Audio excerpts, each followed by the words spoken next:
E aí, pessoal, bem-vindos mais uma vez. Essa é a nossa aula de número 11. Vamos começar hoje, dia 13 de junho de 2014, o módulo de hardware avançado, tá? O módulo de hardware Jedi Ninja Mega Power. A gente vai começar hoje na aula de número 11 do nosso curso completo, tá? Então, os slides vocês vão saber onde baixar aqui embaixo no YouTube. Né, tem na descrição da aula, tem dizendo onde você baixa o material com os slides dessa aula. E você também aqui embaixo no YouTube, você pode inscrever-se no canal para ficar sabendo sempre que uma nova aula é postada no ar para vocês. Você vai poder ficar sabendo quando novidades são colocadas aqui, tá? Que mais? Se gostar da aula, dá um joinha. Se não gostar da aula, dá um joinha lascado e tá tudo certo. O importante é que você aprenda, tá? Dê seus comentários também, é muito importante vocês comentarem. Se tiverem alguma dúvida, podem perguntar. Assim que eu tiver tempo, eu sempre respondo o máximo possível, tá? Vamos lá, vamos para o nosso assunto. Aqui eu já fui para o primeiro slide, né? Quer dizer, o segundo slide, nosso primeiro slide está aqui. Eu tentei configurar os slides para que eles pudessem ficar na tela toda, mas infelizmente eles não ficaram. Então, por favor, me perdoem, porque essas barras pretas vão acompanhar as nossas aulas de hardware avançado até o final, certo? Vamos lá. Vocês já sabem como me encontrar, né? Tem o site euvopassar.com.br, o beabyte.com.br. Resumidamente é o seguinte: o Eu Vou Passar é simplesmente o maior e melhor curso para concursos públicos do país, ok? Então, você lá por apenas R$40 de mensalidade, você tem acesso a mais de 8.000 horas de aula e para você poder assistir quantas vezes quiser e baixar para o seu computador, inclusive. Então, lá no Eu Vou Passar, você pode simplesmente experimentar, se quiser. Paga o primeiro mês, tá lá, paga o primeiro mês, baixa tudo aquilo que você achar interessante de aula para concurso, português, raciocínio lógico, matemática, direito constitucional, e aí você não renova a assinatura, né? Mas quando precisar de novo, vai lá e paga de novo a assinatura de um mês e aproveita. Mas quem paga a assinatura e fica mantendo-se mensalista do Eu Vou Passar tem acesso a muita coisa além simplesmente das aulas em vídeo, tá? Nós temos o beabyte.com.br, que é um site que oferece informação totalmente gratuita, são cursos de informática e de outras áreas para profissionalismo, cursos voltados para que você se profissionalize, como cursos de Excel, cursos de Windows, não voltados para concurso, como esse curso que a gente está tendo aqui, tá? E é totalmente gratuito o Beabyte e oferece certificado depois que você conclui cada módulo, ok?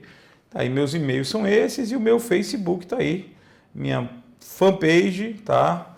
Então isso aqui é minha página no Face. Lá na página do Face você não solicita amizade, porque eu não tenho perfil no Face.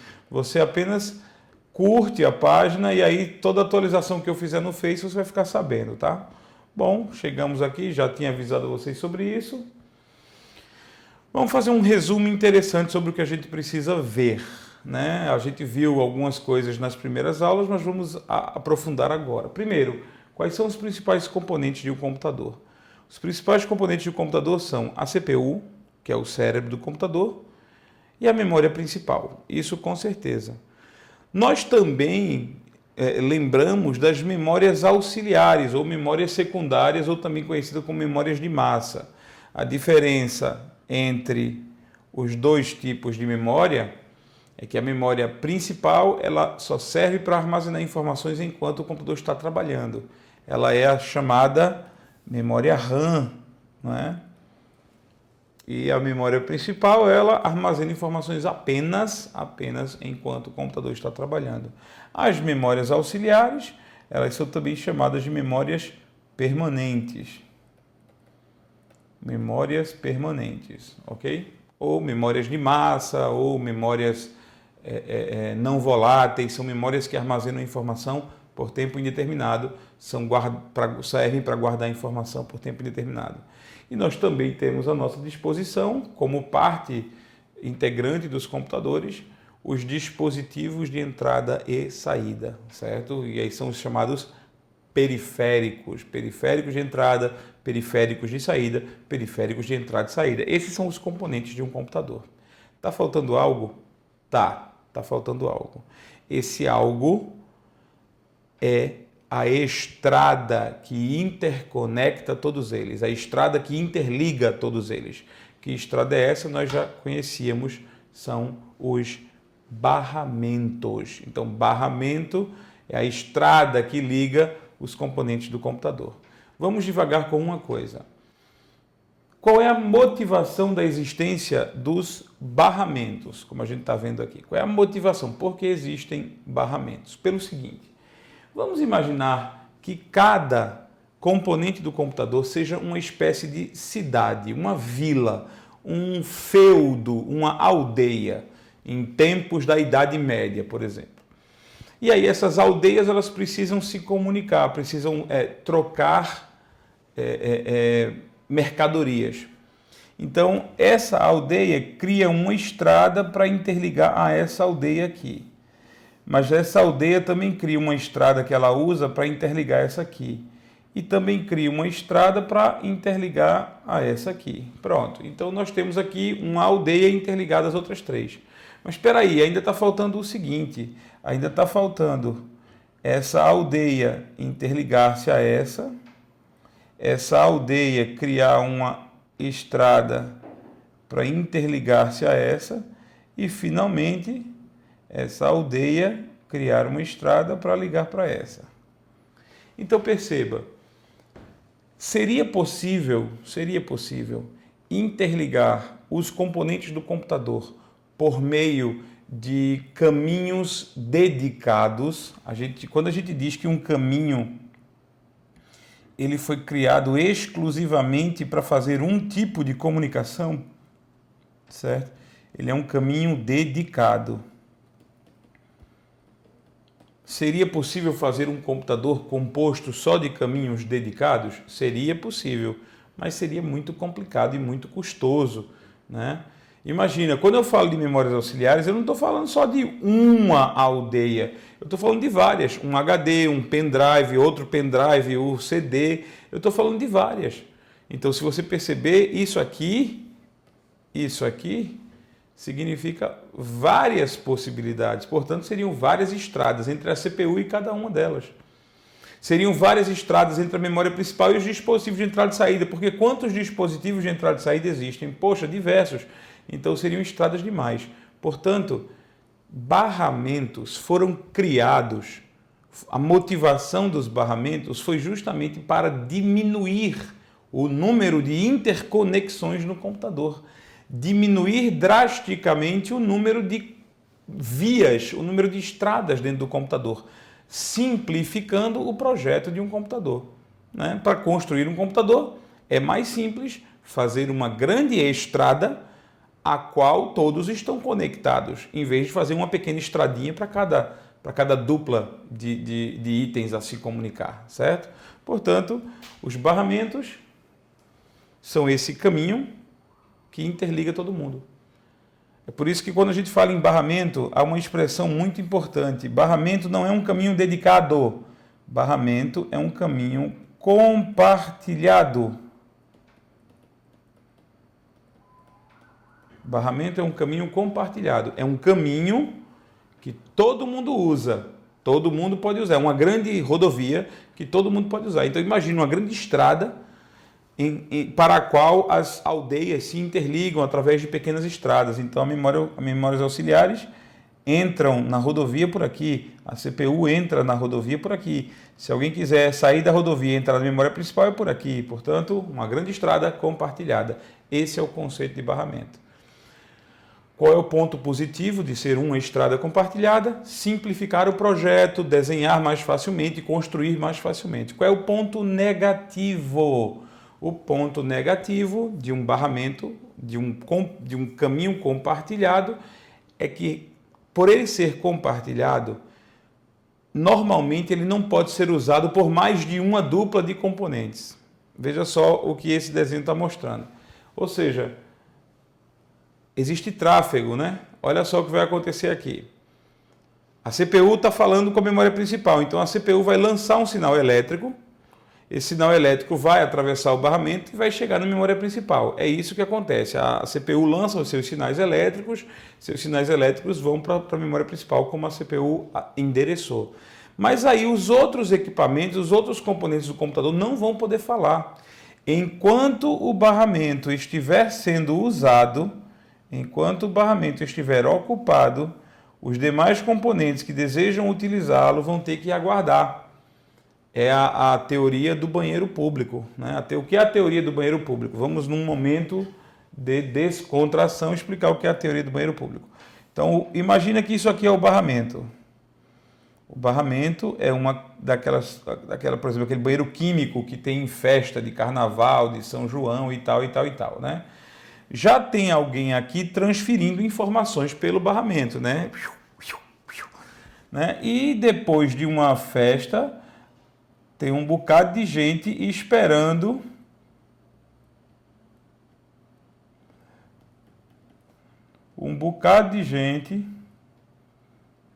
que não aguenta e que tem gente esperneando porque não está aguentando. Imagina, o nosso barramento está aqui sendo usado, certo? Tem alguém transmitindo dados através do nosso barramento. E tem outros equipamentos querendo usar o mesmo barramento, talvez para transferir o mesmo dado em quantidades diferentes, talvez, mas com certeza o mesmo tipo de dado. Isso lembra muito bem barramento. O pessoal está querendo transmitir o barro no barramento. Então a ideia é essa: barramento é um caminho compartilhado, um caminho que serve para todo mundo, mas só pode ser usado por vez. Então, qual é o problema do barramento? O problema, se você responder na prova que o problema do barramento é o mau cheiro, está errado. O problema do barramento é o gargalo, certo? O barramento é um gargalo. O principal ponto negativo da ideia de barramento é que, como ele só pode ser usado por vez, ele acaba se tornando um gargalo. Simplificou o projeto dos computadores, ficou fácil construir computadores com a ideia de barramento, mas ele é um gargalo. A velocidade, ela converge nele. Ele é o elo mais fraco da velocidade. Se ele estiver sendo usado, ninguém mais pode usar, ok? Seria mais interessante, mais rápido para o computador se a gente tivesse, claro, caminhos compartilhados. Olha só. Desculpa, seria mais rápido, deixa eu olhar para o computador, corrige o que eu disse aí. Seria mais rápido para o computador se nós tivéssemos caminhos dedicados. Muito obrigado por ter me corrigido. Certo? Caminho compartilhado, que é o barramento, é mais gargalo, né? Então vamos lá. Tem um conceito que se fala muito, se cobra muito em provas um pouco mais avançadas, já que esse assunto inteiro é para provas mais avançadas, só lembrando a você disso, né? Que é a largura do barramento. Certo? Os barramentos, hoje em dia nem tanto se fala nisso e a gente vai ver por quê. Mas se conversa muito, se aborda muito o conceito de largura de barramento. Um barramento é um caminho por onde informações elétricas trafegam. Então o barramento é um fio, né? Por onde a eletricidade trafega? A eletricidade trafega por caminhos que conduzem eletricidade, caminhos metálicos, por exemplo, fios. Então, um barramento é, no mínimo, um fio. No máximo, um conjunto absurdo de fios. A largura do barramento, ela diz exatamente quantos fios formam um barramento. A largura de um barramento é medida em bits, certo? Então, largura de barramento é medida em bits. Você fala que um barramento tem 4 bits de largura, é porque ele consegue transmitir ao mesmo tempo 4 sinais elétricos. 0100, por exemplo, ou então 0110, ou então 0111, tanto faz. Então, largura de barramento. Largura de barramento é o que indica quantos sinais elétricos podem ser transmitidos simultaneamente, certo? Olha só aqui. Imaginemos um barramento com 4 bits, que é o nosso exemplo. Um barramento com largura de 4 bits, que é o que está aparecendo aqui. Um barramento com largura de 4 bits é um barramento que consegue transmitir 0, 1100, por exemplo, ou então 1101, ou então 1100, e aí vai. Se eu tenho um barramento que tem 4 fios, ele consegue transmitir 4 sinais elétricos, 4 bits de uma única vez, ok? Você já está pensando comigo o seguinte, provavelmente. Se eu te perguntar agora, um barramento com largura maior, ele tende a ser mais rápido? Concordo. Então, a tendência, poxa, se eu tenho um barramento com largura de 4 bits e eu tenho um outro barramento com largura de 16 bits, são 16 bits, são 4 vezes mais bits que um barramento transfere em relação ao outro. Então, imagina, eu tenho um barramento aqui com 4 bits, eu tenho um aqui com 16. Se eles vão transmitir na mesma hora, por exemplo, um pulso, eles transmitiram. Esse aqui transmitiu 4 bits. Esse aqui transmitiu 16 bits, certo? É claro que esse barramento aqui é mais rápido, ele consegue transmitir mais bits por vez. Mas veja só, a largura não é o único fator, não é o único fator. Então preste atenção a isso. A largura de um barramento, ela diz quantos bits, quantas informações ele transfere de uma vez só. Beleza. Normalmente, quando a gente só analisa a largura, larguras maiores significam velocidades maiores. Beleza, mas existe um outro fator. Existe um outro fator para compensar. Este outro fator a gente ainda vai conhecer, ok? Portanto, vamos trabalhando largura de barramento. Largura de barramento é medido em bits, certo? Vamos lá. Vamos desenhar aqui, vamos ampliar o nosso esquema. A gente já começou a ver isso na aula passada. Nós falamos sobre barramento de sistema e falamos sobre os barramentos de expansão, certo? Nós tínhamos começado, inclusive, com os barramentos de expansão. Os barramentos de expansão são aqueles barramentos que interligam os periféricos. Então, você vai ligar scanner, impressora, teclado, mouse, tudo diretamente em barramento de expansão, certo? CPU e memória principal, os dois principais componentes do computador, eles são interligados por um barramento principal e super importante chamado barramento de sistema. A gente já viu isso. Então, inclusive a gente viu na aula passada, nas aulas passadas, que o barramento de sistema em si não existe. Fisicamente falando, não existe. O barramento de sistema é hoje construído sob a forma de um conjunto de chips na placa-mãe chamado chipset. Então, a placa-mãe é a grande cidade dos componentes eletrônicos do seu computador. A placa-mãe é o grande mapa onde você vai encaixar os equipamentos. E esses equipamentos vão se interligar por meio de barramentos, estradas na placa-mãe. E o principal barramento, na verdade, não é visível, não é uma grande estrada. Você não olha para ele, para o mapa da placa-mãe e vê uma estrada. Você vê 2 chips lá na placa-mãe, que a gente conhece como chipset. A gente vai voltar a falar sobre o chipset, tá? Portanto, deixa eu ver aqui. Ok. Então, vamos começar a ver barramento de expansão. Só que a gente não vai ser tão superficial como a gente foi na primeira parte, da parte mais básica, certo? A gente vai aprofundar um pouquinho. Primeiro a gente vai lembrar de alguns barramentos que hoje em dia nem mais são usados, tá? Qualquer coisa, vamos começar com o seguinte. O que são os barramentos de expansão? Caminhos secundários que servem para ligar o chipset aos periféricos. Então, os periféricos do computador, né? Mouse, o teclado que está aqui, impressora e outros dispositivos, a webcam, a webcam, está aqui uma webcamzinha. Todos esses dispositivos, eles são ligados por meio de barramentos de expansão, certo? Por exemplo, essa webcam, claro e evidente, né? Está aqui a webcam, ela é ligada pelo barramento USB, ó. Tá aqui o plug USB que a gente conhece, que a gente vai falar também mais aprofundado sobre o USB, ok? Então, existem os barramentos internos e os barramentos externos. Os barramentos internos ligam os periféricos que ficam dentro do gabinete. Normalmente, esses periféricos, normalmente, não significa o tempo todo, mas normalmente esses periféricos, eles são em formato de placa ou discos. né? Assim, placa é um jeito, ou discos.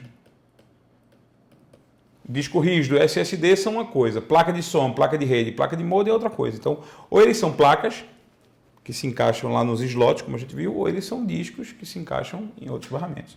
E existem os barramentos externos, que são os barramentos que ligam os periféricos fora do gabinete. O barramento externo mais famoso é o USB, que é o que liga hoje praticamente tudo ao seu computador, certo? Vamos lá, vamos começar com um barramento interno muito antigo, jurássico, certo? O barramento ISA era um barramento que existia em torno de, se não me engano, 1992 até 1997. Talvez você esteja me assistindo, você não seja nem nascido, né, nessa época, ou talvez sim, mas vamos lá, faz muito tempo.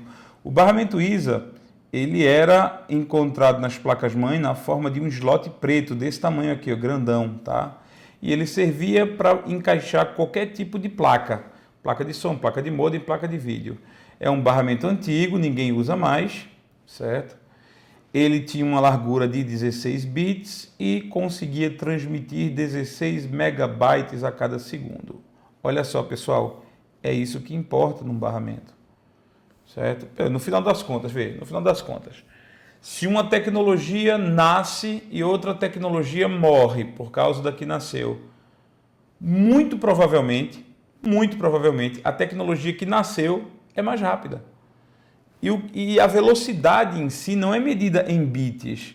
A velocidade é medida em bytes por segundo ou bits por segundo. Então, quantos bytes por cada segundo o barramento ISA conseguia transmitir? 16 milhões, um pouco mais do que 16 milhões. 16 megabytes por segundo é muita coisa.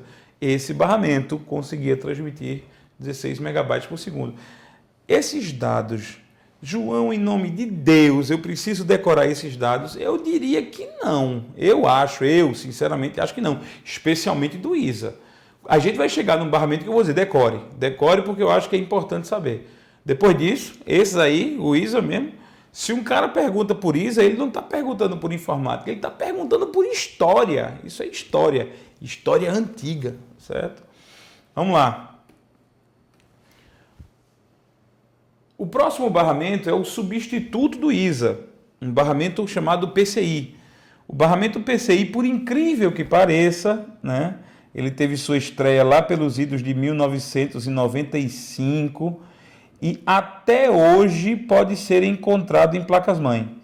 São esses slots brancos aqui. Essa foto aqui, ela mostra uma placa-mãe muito antiga, que ela tem 5 slots ISA, certo? 5 slots. Hoje em dia você encontra placas-mãe com 1 ou 2, apenas para manter compatibilidade, apenas para manter respeito, eu acho que até para manter a tradição.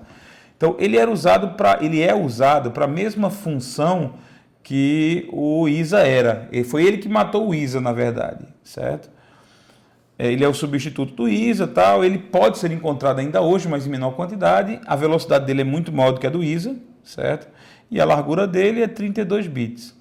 E ele foi o primeiro barramento da história a ter a característica de plug and play. Foi o primeiro barramento a receber plug and play. Veja só, lembra do plug and play?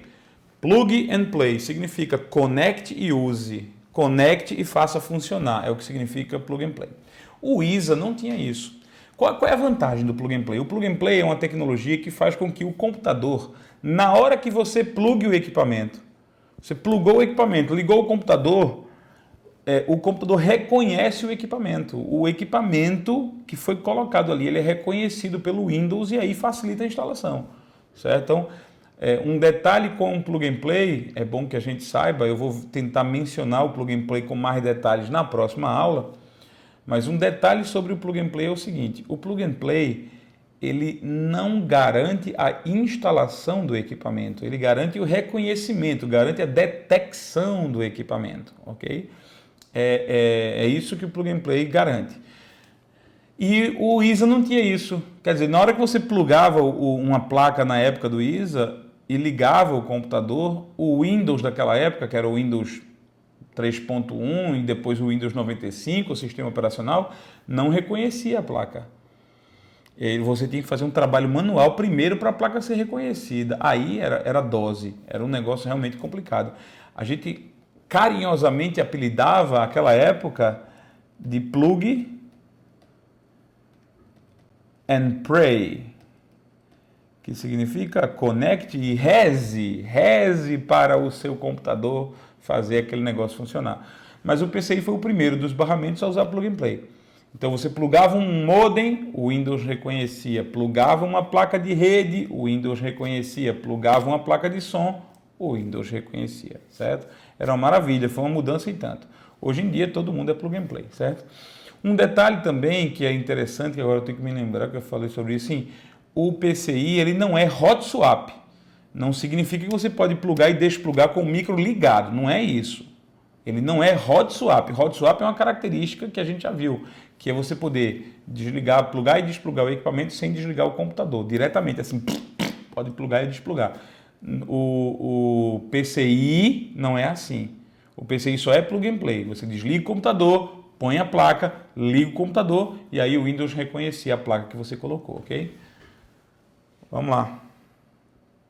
Precisa decorar esses dados aqui? Eu acho que não, tá? Eu acho que não. Se tiver espaço no seu cérebro, maravilha, mas eu acho que não. Bom, tá aqui um barramento que é mais novo que o PCI, porém já morreu, porque ele não é tão versátil quanto o PCI, certo? É um barramento conhecido como AGP, tá? Ó, AGP, eu falei nele na aula de questões passada, né? O AGP era apresentado nas placas-mãe como um slot só, tá? E ele era usado somente para um objetivo, somente para placas de vídeo. Então, a gente não colocava modem aqui, a gente não colocava placa de rede, não colocava placa de som, não colocava placa de mais nada. Era só placa de vídeo, ele só era usado para placa de vídeo. A velocidade dele era absurda em comparação aos demais, né? Chegava a 2.1 gigabytes por segundo, tá? Isso é quase 20 vezes o que o PCI conseguia, né? É um absurdo. Um detalhe aqui é por que criou-se um barramento que serve para ligar somente um tipo de equipamento, somente uma placa de vídeo. Porque, pessoal, a partir dessa época, foi mais ou menos, eu acho que 2000, 1998, 2000 por aí, os computadores passaram a ter mais processamento e passaram a permitir jogos e aplicações, programas mais pesados, graficamente falando, mais pesados. Então, a placa de vídeo passou a ser um equipamento que exigia muita velocidade mesmo. Ainda hoje, as placas de vídeo exigem muita velocidade. Então, foi criado um barramento só para a placa de vídeo. Na verdade, eu acho que ele nem merecia ser chamado barramento. Porque como ele só era ligado à placa de vídeo, ele não era um caminho compartilhado, era uma ligação direta entre a CPU, né, o chipset para ser mais preciso, e a placa de vídeo. Então a GP em si era um caminho dedicado, não era um barramento. Mesmo assim, ainda nas provas, se mencionarem, vão mencionar barramento, a GP. Mas ele não merece ser chamado de barramento, ele é melhor do que um barramento, ele era criado especialmente para placas de vídeo. Só que morreu. E morreu de vez, você não encontra mais não. Por quê? Porque o substituto dele é muito melhor do que ele, certo? Este substituto que nós vamos conhecer a partir do próximo slide, só na próxima aula, tá? A gente está terminando aqui o nosso horário. Mas, ó, preciso decorar, João, preciso decorar a velocidade do AGP, né? Não, eu acho que não. Agora, só um detalhe aqui, porque já que eu me prontifiquei a explicar tudo, o AGP, ele nasceu, a sua primeira versão nasceu com uma velocidade de 266 megabytes por segundo. Era o chamado AGP 1x, AGP velocidade original. E aí ele foi evoluindo para AGP 2x, 4x, até chegar à última versão comercializável, que foi o AGP 8x, com 8 vezes essa velocidade, certo? 2.1 GB por segundo. Portanto, a AGP 8x nada mais é do que a última variação do AGP, 8 vezes mais rápido do que o AGP original, ok? É só isso. O barramento AGP era usado somente para placas de vídeo, o barramento AGP não é mais usado hoje em dia porque porque já tem um substituto muito melhor, ok? E vamos conhecer esse substituto que você já viu, a gente lembra que a gente já viu na aula de hardware básico. A gente vai conhecer, saber um pouquinho mais sobre esse substituto na nossa próxima aula, ok? Um abraço, fica com Deus e até lá.